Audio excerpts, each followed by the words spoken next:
আল্লাহ সুবহানাহু ওয়া তাআলা আমাদের জন্য একটা বিধানকে সাব্যস্ত করেছেন, সেটা হচ্ছে রোজা। সেটা কি? রোজা। এই যে আর কিছুদিন পরেই চলে আসতেছে ইনশাআল্লাহ। তো এই যে রোজা আল্লাহ তাআলা আমাদের জন্য সাব্যস্ত করলেন, এই রোজাটাকে কেন সাব্যস্ত করলেন আমাদের জন্য? রোজার বিধানটা না দিয়ে অন্য কিছুও তো দিতে পারতেন, তাই না? দেখেন, এর পিছনে একটা হাকিকত আছে, একটা নিগড় রহস্য আছে। আল্লাহ সুবহানাহু ওয়া তাআলা মানুষকে পরীক্ষার জন্য মানব দেহের মধ্যে দুইটা জিনিসকে ফিট করে দিয়েছেন। মানুষকে পরীক্ষা করার জন্য মানব দেহের মধ্যে দুইটা জিনিস দিয়েছেন।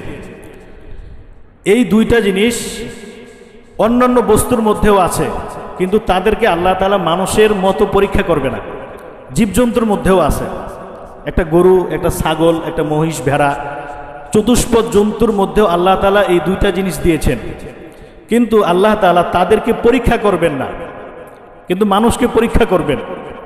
মানুষ ছাড়াও আরও কিছু জীব আছে যারা আল্লাহ তাআলার খুব কাছাকাছি থাকে, তারা হচ্ছেন ফেরেশতা। তো এই ফেরেশতাদেরকে আল্লাহ তাআলা এই দুইটা জিনিস দেন নাই। ফেরেশতা ছাড়া যত মাখলুক আছে, সমস্ত মাখলুকের মধ্যে আল্লাহ তাআলা মানুষকে সর্বশ্রেষ্ঠ করেছেন। কেন? কারণ তারা এই দুইটা বস্তুর যে আকাঙ্ক্ষা, এটাকে উপেক্ষা করে আল্লাহ তাআলার হুকুমকে পালন করবে। এজন্য বলেছেন এই দুইটা জিনিস হচ্ছে পৃথিবীতে ফিতনার কারণ। এই দুইটা জিনিস কি? পৃথিবীতে ফিতনার কারণ। তাফসীরের মধ্যে পাওয়া যায় যে একবার 2-3 জন ফেরেশতা আল্লাহ তাআলার কাছে আরজ করলেন যে আমরা আপনার একটা হুকুম আজীবন পালন করতে পারি, পালন করতেই থাকি, আমরা আপনার কখনো অবাধ্য হই না, কিন্তু মানুষ এমন কেন? তাদেরকে আমাদের চাইতে বেশি শ্রেষ্ঠত্ব দেওয়া হলো। তাদেরকে বলা হলো যে মাখলুকের মধ্যে, ফেরেশতা সহ যত মাখলুক আছে, সমস্ত মাখলুকের মধ্যে সবচাইতে উৎকৃষ্ট মাখলুক কারা? মানুষ। কারা? মানুষ। কিন্তু সর্বশ্রেষ্ঠ মাখলুক হওয়া সত্ত্বেও তারা আপনার অবাধ্য কেন হয়? তো আল্লাহ তাআলা তাদেরকে বুঝানোর জন্য 2 জন ফেরেশতাকে দুনিয়ার বুকে পাঠিয়েছিলেন। কয়জন ফেরেশতাকে? 2 জন ফেরেশতাকে। তো 2 জন ফেরেশতা যখন আসলো পৃথিবীতে, 2 জন ফেরেশতা আসার পরে আল্লাহ তাআলা এই দুইটা বস্তু ফেরেশতাদের মধ্যেও দিলেন। দেওয়ার পরে এবার তাদের পরীক্ষা শুরু হচ্ছে, এটা বুঝানোর জন্য। 1 নম্বরে হচ্ছে যে আল্লাহ তাআলা ওই 2 ফেরেশতাকে জৈবিক চাহিদা দিয়েছেন। ওই 2 ফেরেশতাকে কি দিয়েছেন? জৈবিক চাহিদা, যৌবনের চাহিদা। এটা বুঝতেছেন তো? জৈবিক চাহিদা বুঝতেছেন তো? হ্যাঁ। আরেকটা হচ্ছে ক্ষুধার চাহিদা। ক্ষুধা, এটা মানুষের আছে কিনা বলেন? নারী পুরুষের আছে কিনা? নারীরও আছে, পুরুষেরও আছে। এটা কোথায় আছে? দেহের ভিতরে না দেহের বাহিরে? দেহের ভিতরে। দেহের ভিতরে। কয়টা জিনিস? 2টা জিনিস। একটা হচ্ছে জৈবিক চাহিদা, যেটা যৌনাঙ্গ দ্বারা করা হয়, আর একটা হচ্ছে পেটের চাহিদা, যেটা আহারের মাধ্যমে করা হয়। এখন এই 2টা চাহিদা কাদেরকে দিলেন? ফেরেশতাদেরকে। কয়জন ফেরেশতা? 2 জন ফেরেশতা। এখন এই 2 জন ফেরেশতা যখন দুনিয়ার বুকে আসলো, একটা নগরীতে পাঠালেন তাদেরকে। এই নগরীতে পাঠানোর পরে আল্লাহ তাআলা এই 2টা জিনিস তো তাদের মধ্যে দিয়ে দিচ্ছেন। এখন এই ফেরেশতাগণ ওই এলাকার কিছু সুন্দরী মহিলাদেরকে এখন তাদের ভালো লাগা শুরু হয়ে গেছে। কি শুরু হয়ে গেছে? 2 জন সুন্দরী মহিলার কি প্রেমে পড়ে গেছে। এই যে সুন্দরী মহিলার প্রেমে পড়া, বলেন তো এটা কিসের চাহিদা? খাওয়ার চাহিদা, জৈবিক চাহিদা। এটা কার মধ্যে দিয়ে দিচ্ছেন? ফেরেশতাদের মধ্যে। পক্ষান্তরে ক্ষুধা লাগলে আমরা কি করি? খাওয়া দাওয়া করি। এই চাহিদাও আল্লাহ তাআলা দিয়ে দিচ্ছেন। তো কিছুদিন যাওয়ার পরে দেখা গেছে যে তারাও মানুষের মতো ফিতনায় জড়ায় গেছে। মানুষের মতো তারা কি হয়ে গেছে? ফিতনার মধ্যে জড়ায় গেছে। তো আল্লাহ তাআলা তাদেরকে বুঝাই দিলেন যে দুনিয়াটাকে আল্লাহ তাআলা এমনভাবে তৈরি করেছেন এবং মানুষের মধ্যে পরীক্ষার জন্য 2টা বস্তু দান করেছেন, যে 2টা বস্তু অতিক্রম যদি করতে পারে কেউ, তাহলে তারাই একমাত্র আল্লাহ তাআলার নৈকট্যশীল বান্দা হবে। 1 নম্বরে হচ্ছে মানুষ জৈবিক চাহিদার অপব্যবহার যদি করে, তাহলে সে কি হবে? সে পথভ্রষ্ট হবে। যদি এই জৈবিক চাহিদার সঠিক ব্যবহার করতে পারে, যেমন কোনো সুন্দরী নারী যদি হেঁটে যায়, চোখ কি বলে? একবার দেখো না হাজারবার দেখো বলে? কি বলে চোখ? বলেন তো দেখি। মন কি বলে? বারবার তাকাইতে বলে না মন? বলে তো। এটা কেন বলে? মানুষের মধ্যে জৈবিক চাহিদা আছে, এই জন্যই বলে। মানুষ ভালো ভালো খাবার খেতে চায়, আর এই ভালো খাবার খাওয়ার জন্য মানুষ অবৈধ পথে ইনকাম করে না? মানুষ ভালো চলতে চায়, এই চলার জন্য মানুষ অবৈধ ইনকাম করে না? এই ভালো চলতে চাওয়া এবং চোখের বা এই জৈবিক চাহিদার যারা সৎ ব্যবহার করতে পারবে, একমাত্র তারা কি হবে? সফল বান্দাদের অন্তর্ভুক্ত হবে।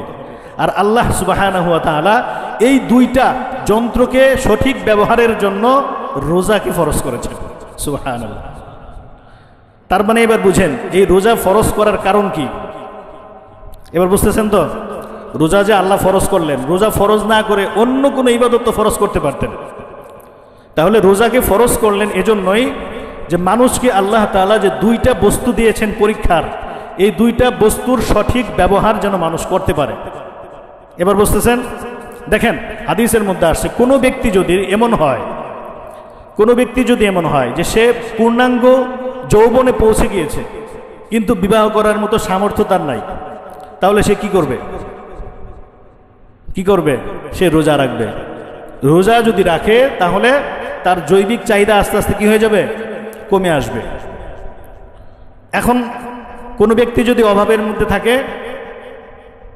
কোনো ব্যক্তি অভাবের মধ্যে আছে, আর এক হাদিসের মধ্যে আসছে সে বিবাহ করবে, তাহলে এখানে দুই রকমের কথা হয়ে গেল না? একটা হচ্ছে যে বিবাহ করার মতো কি নাই, অ্যাবিলিটি নাই, বলছে যে রোজা রাখো। আর একটা হচ্ছে যে যদি তুমি অভাবগ্রস্ত অবস্থায় থাকো তাহলে তুমি বিবাহ করো। একবার এক সাহাবী আসছে রাসূলের কাছে, এসে বললেন যে ইয়া রাসূলুল্লাহ, আমার খুব অভাব, আমার অভাব দূর হয় না, তা আমি কি করতে পারি? আল্লাহ রাসূল বললেন তুমি বিবাহ করো। তো ওই সাহাবী বললেন যে ইয়া রাসূলুল্লাহ, আপনি কি আমার সাথে দুষ্টামি করতেছেন, মস্কারি করতেছেন? আমি তো এমনি অভাবের মধ্যে আছি, বিবাহ করলে আমার স্ত্রীর ভরণ পোষণ কিভাবে দিব? তো বললো যে আমি যেটা বলছি সেটা করো। তো আল্লাহ রাসূলের হুকুম অনুযায়ী সে বিবাহ করছে। এখন তার দারিদ্রতা আরো বাড়ছে। এরপরে আবার আসছে যে ইয়া রাসূলুল্লাহ, আপনি যে বুদ্ধি দিলেন এই বুদ্ধি অনুযায়ী তো কাজ হচ্ছে না, বললেন যে আরেকটা বিবাহ করো।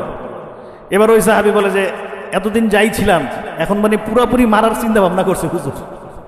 এখন এতদিন তো মোটামুটি অভাবনটার মধ্যে আছি, এখন দুই বউ মিললে কিলাইয়া শেষ করে দিব। আল্লাহ রাসূল বললেন যে না, আরেকটা বিবাহ করো তুমি। তো আল্লাহ রাসূলের প্রতি সাহাবাদের কি ছিল? আস্থা পরিপূর্ণভাবে ছিল। তো এরপরে ওই সাহাবী আবার বিবাহ করলেন।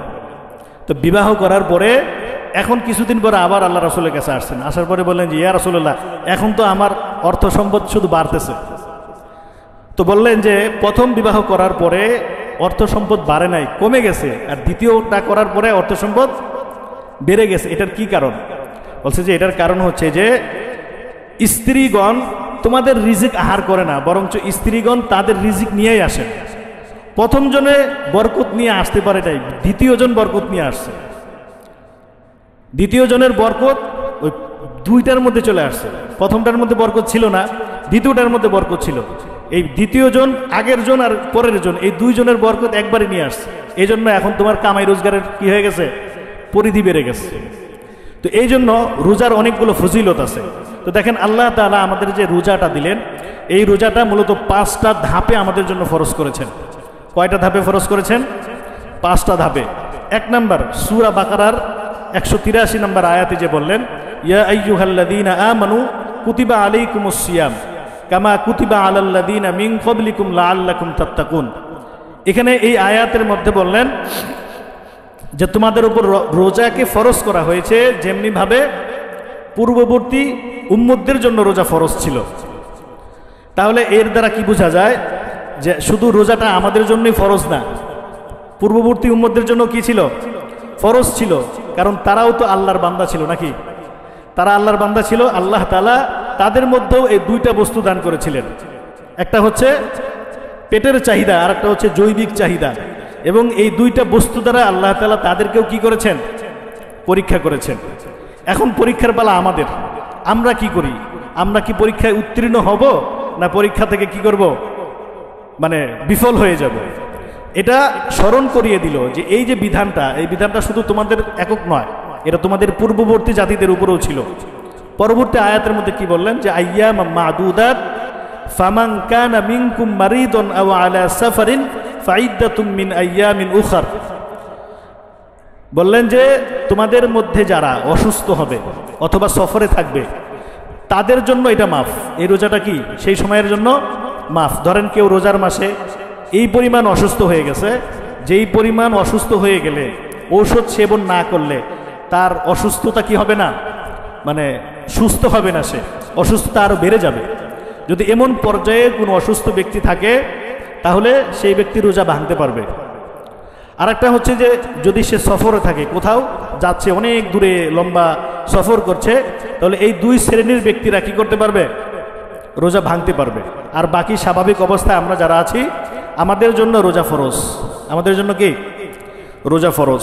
এখন সাধারণ কোনো অসুস্থতায় যদি আমরা পড়ি, সাধারণ অসুস্থতা, এই সাধারণ অসুস্থতার জন্য রোজা ভাঙ্গা যাবে কিনা, কি বলেন? সাধারণ অসুস্থতার জন্য রোজা ভাঙ্গা যাবে না। মারাত্মক পর্যায়েরও যদি অসুস্থ হয়, যেমন এক ব্যক্তি কিছুদিন না, মনে হয় 1-1.5 বছর আগে আমাকে বলতেছে যে তিনি কিছু ফিদিয়া দিবেন। আচ্ছা, ফিদিয়া দিবেন, কেন ফিদিয়া দিবেন? বলে যে সে রোজা রাখে না। তাই আমি বললাম কি অসুস্থ খুব বেশি? না, অসুস্থ না, পুরোপুরি সুস্থ।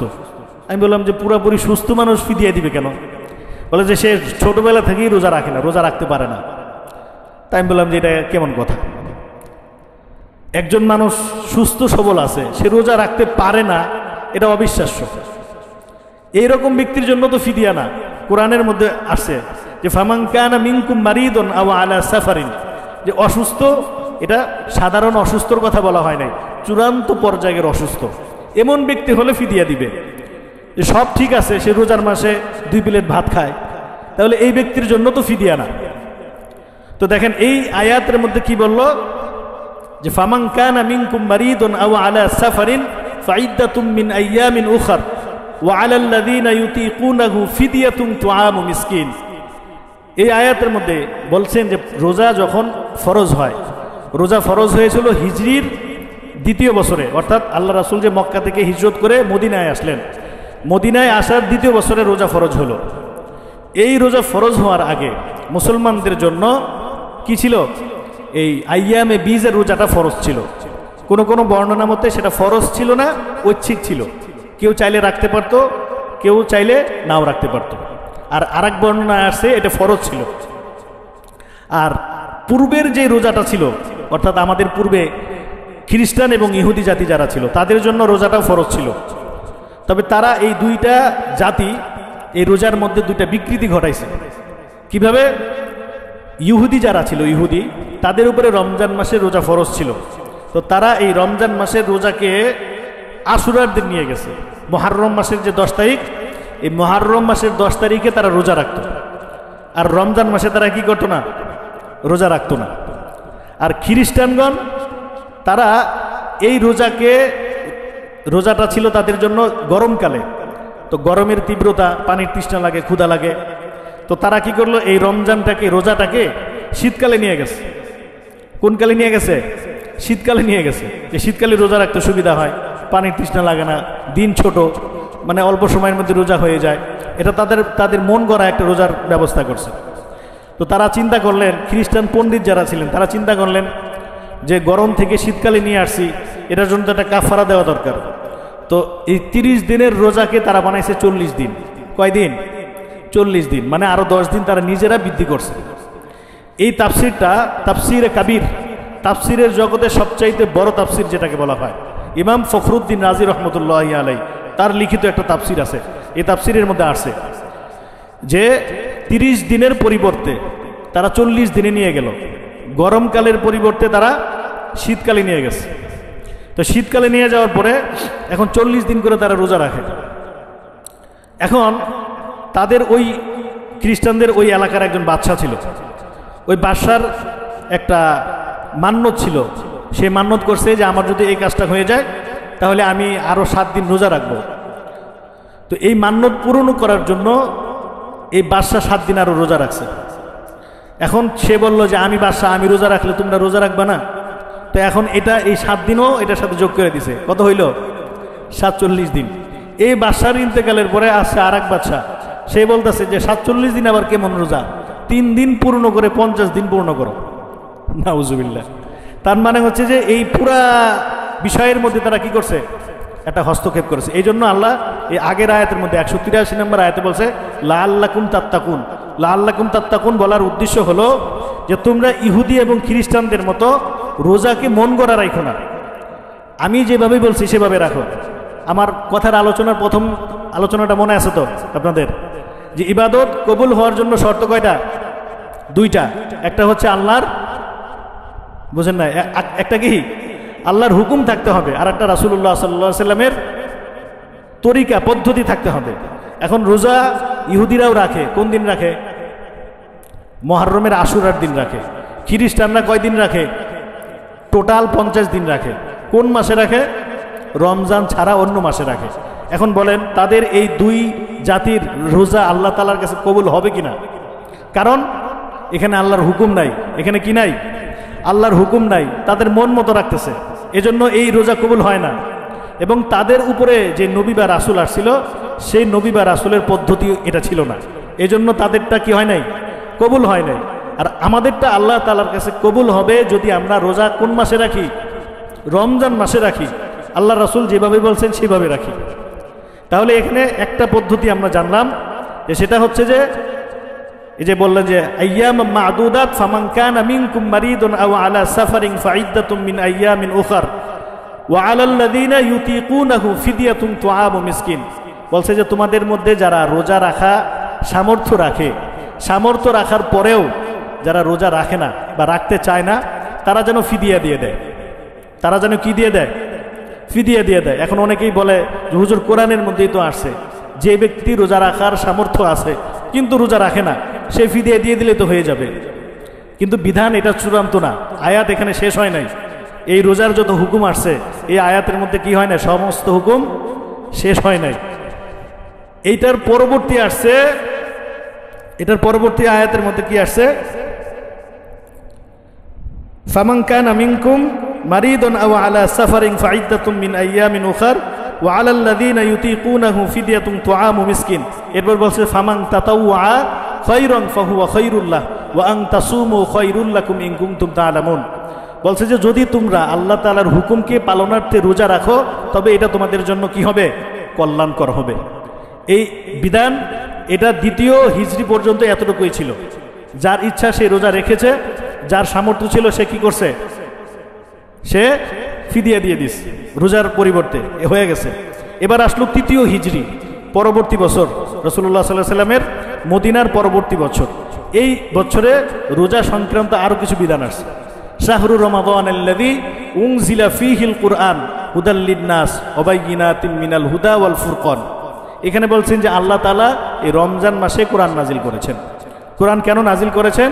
যে কোরআন মানুষদের জন্য হেদায়েত স্বরূপ, সঠিক পথ দেখাবে কোরআন, এবং সত্য মিথ্যার মধ্যে তিনি পার্থক্যকারী। এর পরবর্তী আয়াতে আসছে ওমান কানা মারিদুন আও আলা সাফারিন ফাইদ্দাতুম মিন আইয়ামিন উখার। এর পরবর্তীতে আসছে যে ফামান শাহিদা মিনকুমুশ শাহরা ফালিয়াসুম। 3য় হিজরির মধ্যে আসছে যে তোমাদের কাছে যদি রমজান মাস চলে আসে তাহলে ফালিয়াসুমহু, তাহলে সে যেন রোজা রাখে।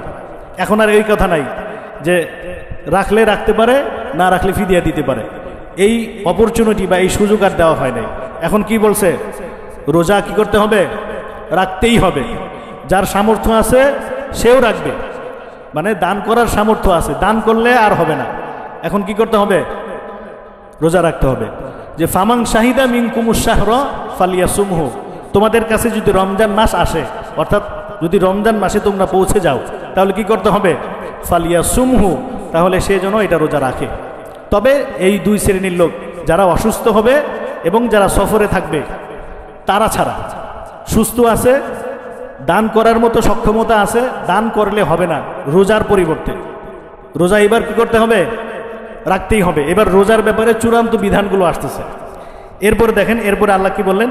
ইউরিদুল্লাহু বিকুমুল ইসরা ওয়ালা ইউরিদু বিকুমুল উসর। আল্লাহ তাআলা তোমাদের জন্য কিছু বিষয়কে সহজ করে দিয়েছে। ওয়ালিতুকমিলুল ইদ্দাতা ওয়ালিতুকাব্বিরুল্লাহা আলা মা হাদাকুম ওয়া লাআল্লাকুম তাশকুরুন। এখানে আল্লাহ তাআলার এই আয়াতের একটা শানি নুজুল আছে, একটা ঘটনা আছে। প্রথম আয়াতের মধ্যে কি বোঝা গেল, যে রোজা চাইলে রাখতে পারবে, আর যদি চায় রোজার পরিবর্তে ফিদিয়া দিতে পারবে। এটা দ্বিতীয় হিজরির বিধান। তৃতীয় হিজরির মধ্যে কি আসছে, যে এখন চাইলে আর ফিদিয়া দিতে পারবে না, রোজার মাস আসলে তাকে কি করতে হবে, রোজা রাখতেই হবে। তবে দুই শ্রেণীর লোক, যারা খুব বেশি অসুস্থ তারা ছাড়া, আর যারা সফরে আছে তারা ছাড়া, এই দুই শ্রেণীর লোক ছাড়া বাকি সকলের উপর কি রোজা ফরজ। এরপরে এখন আগের যুগের রোজা বা ইসলামের প্রাথমিক যুগের রোজাটা কেমন ছিল, এটা অত্যন্ত কঠিন একটা অবস্থা ছিল। সারাদিন রোজা রাখতে হবে, সন্ধ্যার পরে বা সন্ধ্যার সময় ইফতারি করতে হবে। ইফতারি করার পরে এশারের নামাজ পড়ে যদি ঘুমায়া যায়, এটা একটু ভালো করে খেয়াল করবেন, ইফতারি খেয়ে এশারের নামাজ পড়ে যদি ঘুমায়া যায়, ঘুম থেকে তার রোজা শুরু। এবার ধরেন রাত 12টা বা 1টা বাজে তার ঘুম ভেঙে গেছে, সে পানাহার করতে পারবে না, সে কি করতে পারবে না, আর খাওয়া দাওয়া করতে পারবে না। ওই যে ঘুমিয়ে গেছে, এই ঘুম যাওয়ার পর থেকে নিয়ে তার পরবর্তী দিন ইফতারি করার আগ পর্যন্ত এই পুরা সময় দুইটা জিনিস থেকে বিরত থাকতে হবে, পানাহার থেকে এবং স্ত্রী সঙ্গম থেকে দূরে থাকতে হবে। এখন এটা কঠিন ছিল না সহজ ছিল বলেন তো দেখি? কঠিন ছিল। এশারের পরে ধরেন কয়টা বাজে, আমরা 9টা বাজে কথার কথা ঘুমাই গেলাম বা 10টা বাজেই ঘুমাই গেলাম। এই 10টা থেকে শুরু করে সারা রাত কিচ্ছু করা যাবে না, খাওয়া দাওয়া নাই, বন্ধ, রোজা শুরু হয়ে গেছে। ঘুমায় গেছে মানে কি, রোজা শুরু হয়ে গেছে। এখন রোজা শুরু হয়ে গেছে মানে খাওয়া দাওয়া বন্ধ, স্ত্রীর কাছে যাওয়াও কি বন্ধ। রাত পার হয়ে গেছে, সারা দিন পার হয়ে আবার ইফতারির সময় আসলে তারপর ইফতার করতে পারবে। এখন এই আয়াতটা নাজিল হওয়ার আগে হযরত উমর ফারুক রাদিয়াল্লাহু তাআলা আনহু রাত্রে ঘুমাইছে খাওয়া দাওয়া করে, রমজান মাস। ঘুমানোর পরে এখন রাতের বেলা তার জৈবিক চাহিদাটা খুব বেড়ে গেছে। দেখেন রোজার সাথে কয়টা জিনিসের সম্পর্ক, দুইটা জিনিস, একটা হচ্ছে পেটের চাহিদা আর একটা হচ্ছে জৈবিক চাহিদা, এটা দিয়েই পরীক্ষা হচ্ছে। উমর ফারুক রাদিয়াল্লাহু তাআলা আনহু রাতের বেলা স্ত্রী সঙ্গম করে ফেলছে, মানে খুব বেশি চাহিদা ছিল, করে ফেলছে। বাকি ফজরের পরে রাসূলের কাছে গিয়ে বললেন যে ইয়া রাসূলুল্লাহ, অঘটন তো ঘটায় ফেলাইছি একটা, যদি আপনি অনুমতি দেন তাহলে বলতে পারি। তো বলো যে হ্যাঁ বলো, কি কি অঘটনটা কি ঘটছে? তো বলছে যে এই অবস্থা।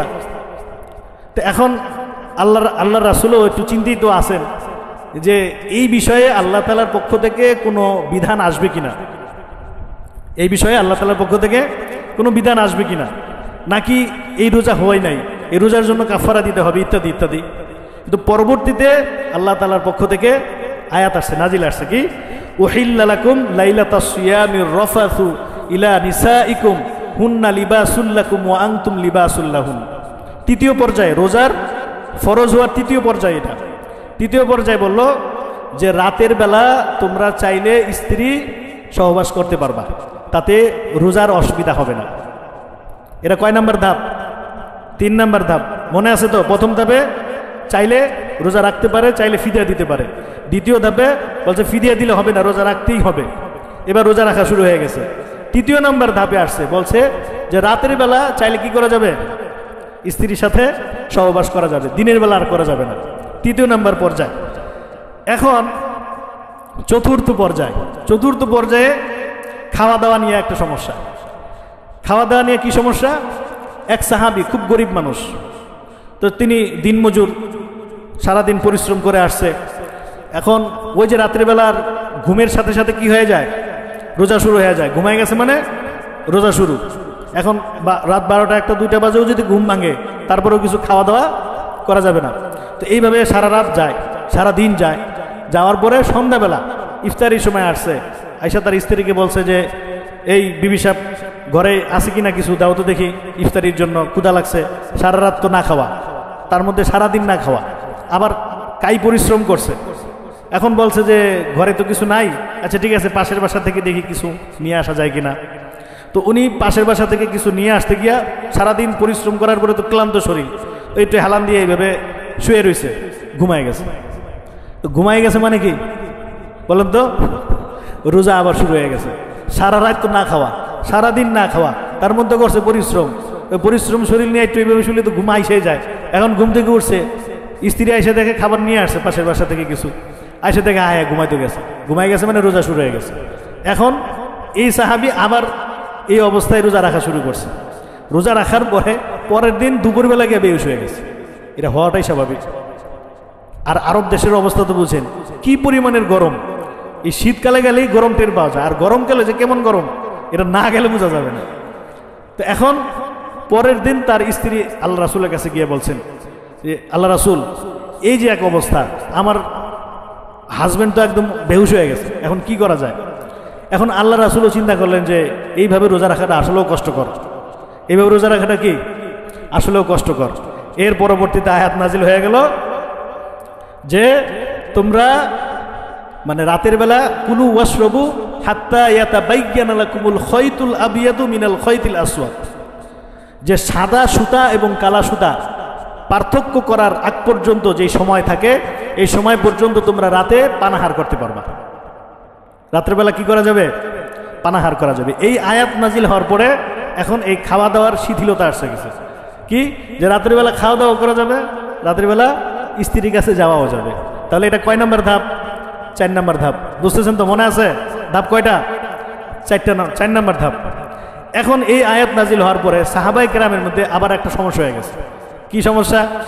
এখন সাহাবায়ে কেরামের মধ্যে কয়েকজন সাহাবী তারা বাজার থেকে সাদা আর কালা সুতা নিয়ে আসছে। সাদা আর কালা কি করছে? সুতা নিয়ে আসছে। এখন তারা সেহরি করে, সেহরি করতে করতে ওই ঘরের মধ্যে বসে বসে সাদা আর কালা সুতা নির্ণয় করে আর সেহরি খায়, সেহরি খায় আর সাদা আর কালা সুতা নির্ণয় করে। এখন এদিক দিয়ে ফজর হয়ে গেছে, সূর্য উদয় হয়ে গেছে। তো ঘরের ভিতরে সাধারণত ওই সময় তো এত ইলেকট্রিসিটি ছিল না, ঘরের ভিতরে সর্বোচ্চ মোমবাতি বা কুপি এগুলোই ছিল। তো ধরেন একটা ঘরের ভিতরে মোমবাতি বা কুপি যদি ধরাইলে সাদা সুতা আর কালো সুতা নির্ণয় করতে গেলে আলোর প্রয়োজন তো বেশি, তাই না? এখন তো লাইট জ্বালালে একদম ফকফকা, ওই সময় তো ফকফকা আলো না। আমরা যারা ছোটবেলায় ওই হারিকেন জ্বালায় লেখাপড়া করছি, আমরাও করছি, মোমবাতি জ্বালায় যারা লেখাপড়া করছি, বলেন তো এইখানে মোমবাতি জ্বালাইলে সর্বোচ্চ এই এতটুকু দেখা যায়, তাই না? এর চেয়ে বেশি তো আর দেখা যায় না। আর লাইটটা একটা জ্বালাই দিলে মোটামুটি পুরো রুম আলোকিত হয়ে যায়। তো এখন এদিক দিয়ে সূর্য উঠে যায়, সাহাবায়ে কেরাম খাওয়া দাওয়া করে। এখন এটা নিয়ে হয়েছে আরেক সমস্যা। এখন আল্লাহ রাসূলের কাছে আইসা বলছেন, আর এক বর্ণনা আসছে যে আল্লাহ রাসূল তাদের খবর নিয়েছেন, খবর নিয়ে দেখেন যে তারা সাদা সুতা আর কালো সুতা নির্ণয় করার আগ পর্যন্ত খাবার খাইতেই থাকে। এখন আল্লাহ তাআলা এটা আবার বিশ্লেষণ করে দিয়েছে আল্লাহ রাসূলের মাধ্যমে, বলছে যে সাদা সুতা আর কালো সুতা মানে খয়তুল আসওয়াদি মিনাল খয়তিল আবওয়াদ। আসওয়াদ মানে হচ্ছে কালো, আর খয়তুন শব্দের অর্থ হচ্ছে সুতা। এখানে আল্লাহ তাআলা সুতার দ্বারা সুতা বুঝান নাই, সাদা আর কালো দ্বারা বুঝাইছেন রাত আর দিন, রাত আর দিন। এই জন্য কোরআন বুঝতে গেলে কি লাগে জানেন? তাফসির লাগে, হাদিস লাগে। কোরআন বুঝতে গেলে দুইটা জিনিস লাগে, একটা জিনিস কি হাদিস, আর একটা কি তাফসির। এই হাদিস এবং তাফসির, হাদিস কার বাণী? রাসূলের বাণী। হাদিস কার বাণী? রাসূলের বাণী। তাফসির কাদের বাণী? কোনোটা রাসূল থেকে সরাসরি আসছে, কোনোটা সাহাবায়ে কেরাম থেকে আসছে। কোন কোন তাফসিরের বিষয়গুলো রাসূল থেকে সরাসরি আসছে। যেমন এই আয়াতের মধ্যে আল্লাহ কি বললেন যে কালো সুতা আর সাদা সুতা নির্ণয় করার আগ পর্যন্ত তোমরা রাতের বেলা আহার করতে পারবে। কোন মাসে? রমজান মাসে। তো এখানে সুতার দ্বারা কি সুতা উদ্দেশ্য না দিন আর রাত উদ্দেশ্য? দিন আর রাত উদ্দেশ্য। মানে রাত্রির আভাটা যখন কেটে যাবে, সুবহে সাদিক যখন হয়, দেখবেন পূর্ব আকাশে একটু সাদা সাদা ভাব দেখা যায়। এই যে সাদা শুভ্রতা, এটাকে বোঝানোর জন্য আল্লাহ তাআলা কি শব্দ ব্যবহার করছেন? সুতা শব্দ ব্যবহার করেছেন। তাহলে এই বিষয়টা ব্যাখ্যা করছেন কে? আল্লাহ রাসূল নিজেই। আল্লাহ রাসূল নিজেই কি করছেন? এটা বুঝাই দিয়েছেন। সাহাবীদেরকে ডেকে বলছেন যে দেখো, এর দ্বারা উদ্দেশ্য সুতা না, এর দ্বারা আল্লাহ তাআলা বুঝাইছেন যে সুবহে সাদিক পর্যন্ত তোমরা পানাহার করতে পারবা। তাহলে এটা কয় নম্বর ধাপ গেল? 4 নম্বর ধাপ। 1 নম্বর ধাপ, রোজা চাইলে রাখতে পারবে, চাইলে আবার সে সদকা করে দিতে পারবে, এটা 1 নম্বর ধাপ। 2 নম্বর ধাপ, রোজার মাস আসলে রোজা রাখতেই হবে, সদকা করলে হবে না। 3 নম্বর ধাপ, স্ত্রী সহবাস করা যাবে। এখন আগে ছিল না, আগে স্ত্রী সহবাস বৈধ ছিল না, এখন বৈধ হয়ে গেছে। 4 নম্বর ধাপ, খাওয়া দাওয়া করা যাবে। কখন পর্যন্ত? সুবহে সাদিক পর্যন্ত। ইশারের পরে খায় ঘুমাই গেছে, কোনো অসুবিধা নাই। রাত্রিবেলা 3টা বাজে উঠছে, উঠে আবার খাওয়া দাওয়া করা যাবে। এই আয়াত দ্বারা এখানে শিথিলতা হয়ে গেছে। এরপরে রোজা কতটুকু পর্যন্ত? বলছে যে সুম্মা আতিম্মুস সিয়ামা ইলাল লাইল, মানে তোমরা রোজা রাখো সুবে সাদিকের সময় থেকে ইলাল লাইল, সন্ধ্যা পর্যন্ত, রাত পর্যন্ত। তাহলে এই 5টা ধাপ, এই 5টা ধাপে কি হয়েছে? রোজা আমাদের জন্য ফরজ হয়ে গেছে। এখন এই যে রোজা যে ফরজ হলো, উদ্দেশ্য কি? উদ্দেশ্য কি? আল্লাহ তাআলার পরীক্ষা করা। উদ্দেশ্য কি? আল্লাহ তাআলা পরীক্ষা করা। পরীক্ষার জন্য কয়টা বস্তু দিয়েছেন মানুষের মধ্যে? 2টা। এখন এই 2টা বস্তুকে যদি আমরা কি করতে পারি? দমন করতে পারি, নিয়ন্ত্রণে আনতে পারি, তাহলে আল্লাহ তাআলার এই যে উদ্দেশ্য, এই উদ্দেশ্য হাসিল হবে। আলোচনার বিষয়বস্তুটা মনে আছে তো? আল্লাহ তাআলা মানুষকে পরীক্ষার জন্য কয়টা বস্তু দিয়েছেন? 2টা। একটা কিসের চাহিদা? পেটের চাহিদা, ক্ষুধার চাহিদা, আর একটা হচ্ছে জৈবিক চাহিদা। এখন রোজার দ্বারা কয়টা জিনিস কি হয়? নিয়ন্ত্রণ হয় না? একটা হচ্ছে সারাদিন খাওয়া যায়, কি বলেন? ক্ষুধা লাগলে খাওয়া যায়, তৃষ্ণা লাগলে খাওয়া যায়। তো আল্লাহ তাআলা এটা দিয়ে কি করতেছেন? পরীক্ষা করতেছেন। দিনের বেলায় যদি কাম ভাব জাগ্রত হয়, স্ত্রীর কাছে যাওয়া যাবে? যাবে না। যদি যাই, পরীক্ষায় ফেল। যদি না যাই, পাস। দিনের বেলা ক্ষুধা লাগছে, যদি খাই, পরীক্ষায় ফেল। আর যদি না খাই, পরীক্ষায় পাস। এটার জন্যই আল্লাহ তাআলা কি করছেন? এই রোজাকে ফরজ করে দিয়েছেন। এই জন্য রোজার আগে থেকে আমরা কি করব? ইনশাআল্লাহ প্রস্তুতি নিতে থাকবো, শারীরিকভাবে, মানসিকভাবে। শারীরিকভাবে এই যেগুলো বললাম, এগুলো মানসিকভাবে নিয়ত করবো ইনশাআল্লাহ যে আমরা প্রত্যেকেই রোজা রাখবো। প্রত্যেকে কি রাখবো? রোজা রাখবো। রোজার নিয়ত করে ফেলবো ইনশাআল্লাহ। এর পাশাপাশি যতটুকু প্রস্তুতি নেওয়া যায় ততটুকু প্রস্তুতি আমরা কি করবো? ইনশাআল্লাহ নিয়ে ফেলবো। আল্লাহ তাআলা সবাইকে তৌফিক দান করুক।